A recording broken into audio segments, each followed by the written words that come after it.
Now, we all know about the big famous airdrops that are coming potentially this year, the likes of Layer 0, ZK Sync and Eigenlayer. Those everyone knows about and everyone is farming.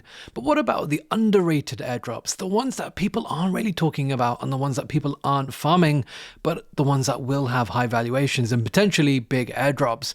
Today, that's what we're going to cover.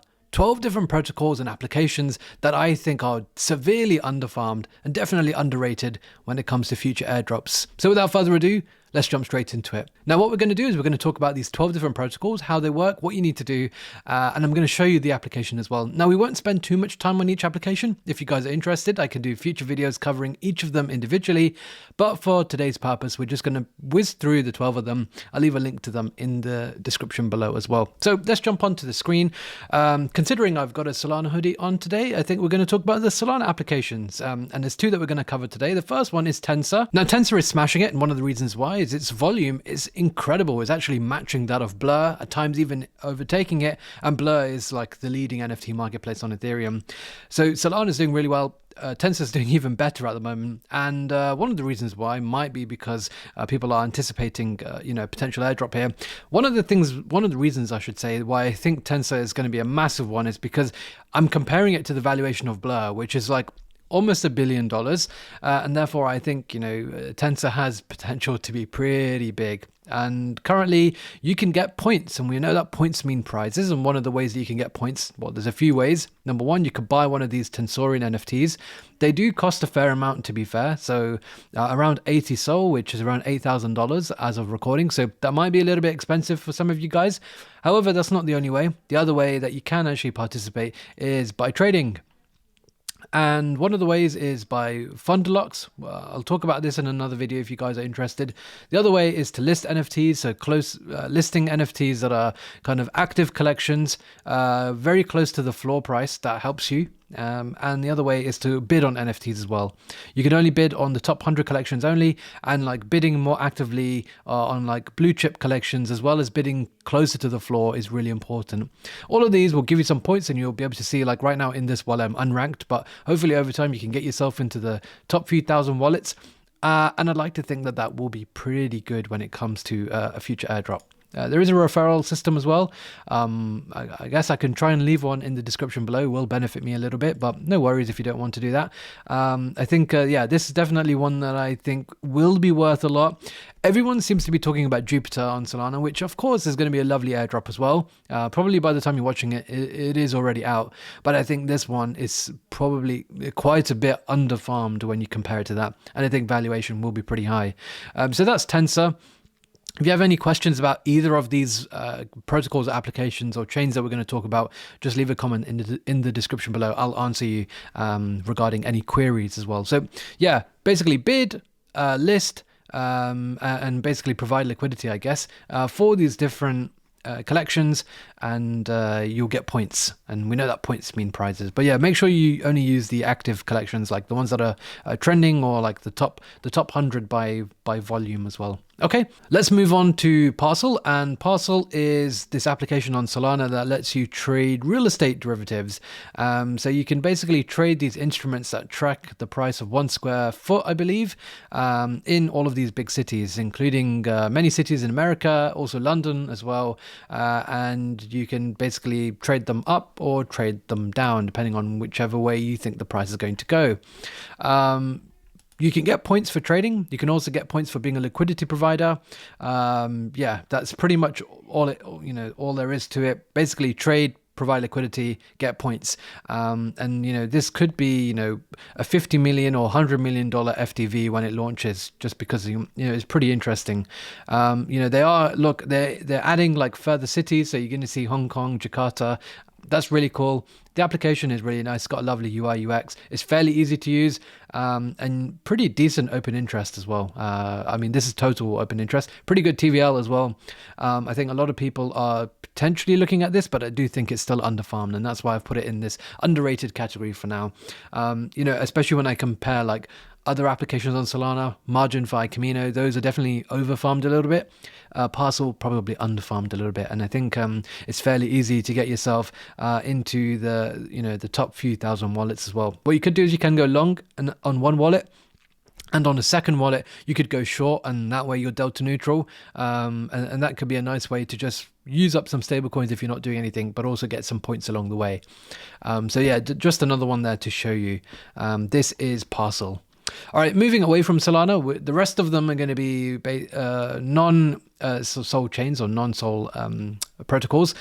First one is Ambiant Finance. Now, Ambiant is this new generation decentralized exchange. It has a lot of the features that Uniswap version 4 is going to have, and is a pretty cool app. It's currently available on Ethereum mainnet, Scroll, but also Canto, and it looks like TVL is like really going up nicely here. So it's actually overtaken like a few of the other new generation dexes, moving really nicely. People really like this application, and I think it will have a fairly decent valuation. I think this could be 50 to 100 million FTV as well, if not more.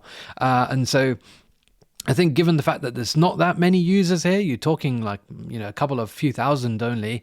I think this is severely underfarmed right now. And this is definitely some very good alpha for you. So yeah, I think Ambient is a good one. What should you do? Make some trades, provide liquidity. They have like ETH USDC pools. This is currently on Scroll, but if you head over to Ethereum, they will have like a few other. They'll have a stablecoin pool. Like I have some liquidity in stablecoin pool. They have ETH BTC, ETH USDC, but yeah, pretty decent TVL. Like it's growing. It's like around 20-25 million now. So yeah, I'm doing it on ETH mainnet, but also I'm doing it on Scroll because we can also farm Scroll as well at the same time, kind of hitting two birds with one stone. So yeah, that's kind of one of the ones that I think is worth it for now as well. So if you have some spare stables that you're not really doing too much with, it could be worth chucking a few in here. Moving on, we're going to talk about Dolomite. Dolomite is a money market on Arbitrum that I think is also under the radar. They have raised quite a few million with some VCs as well, and I think therefore a token is almost pretty likely to come. I know that some of you watching may not be keen on using money markets, but I just wanted to mention it here. Essentially, you can provide assets and then you can borrow against them. They do support many Arbitrum native collaterals, including Pendle, including the Pendle principal tokens and the yield tokens, Radiant, Magic, Premier, Dopex, Arb, Jones. These are all like Grail as well. These are all like Arbitrum native assets, and that's why I think they've been able to grow really well within Arbitrum. They also had the Arbitrum short-term incentive program, so the yields have been pretty good, as you can see.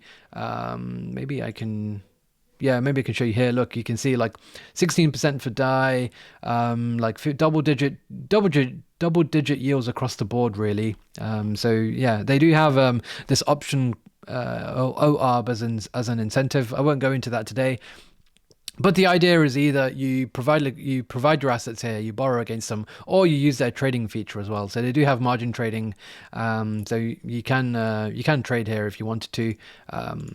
Yeah, look, I'm going through all of this for the first time on this wallet. But yeah, let me skip the tour. Okay, so these are some of the things that you can do on here. They do have this criteria over here where you can get experience or XP. You basically complete some of these campaigns and also like do some of these milestones. So number of zap trades, borrow time, borrow positions. Do this, you'll get more XP, and I think this could be a potential criteria for airdrops.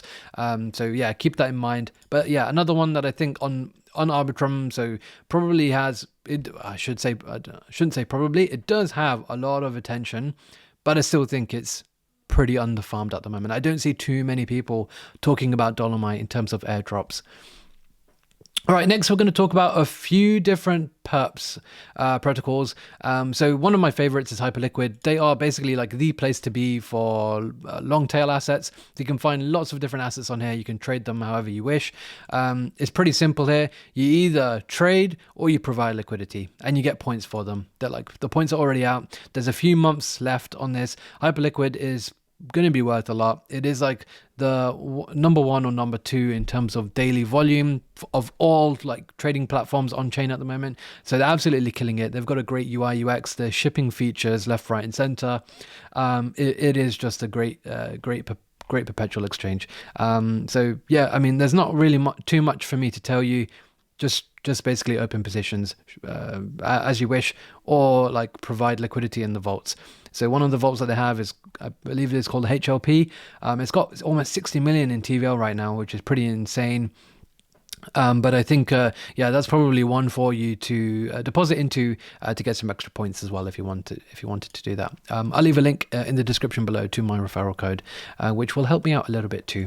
IntentX is pretty similar. However, they use this intent-based architecture. This is also on the base blockchain, so a little bit different. Again, you have all of the different assets that are supported by Binance on here, and that's because they use this intent-based architecture. What you can do is you can use this in combination with something like Hyperliquid. So you could basically open up a long position on, say, over here, and then you could go to, say, let's just search that over here. Bear with me a second.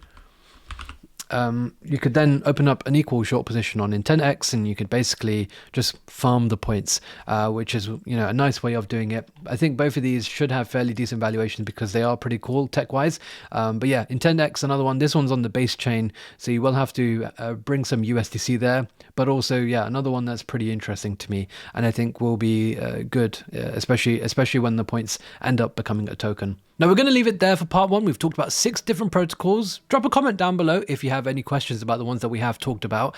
But we'll leave it there. What I will do is I'll post the next 6 in the next episode, which should be tomorrow. I just wanted to split it up. It's a lot of information and it's going to be a long video. Smash the like button, subscribe to the channel, and stay tuned for part 2.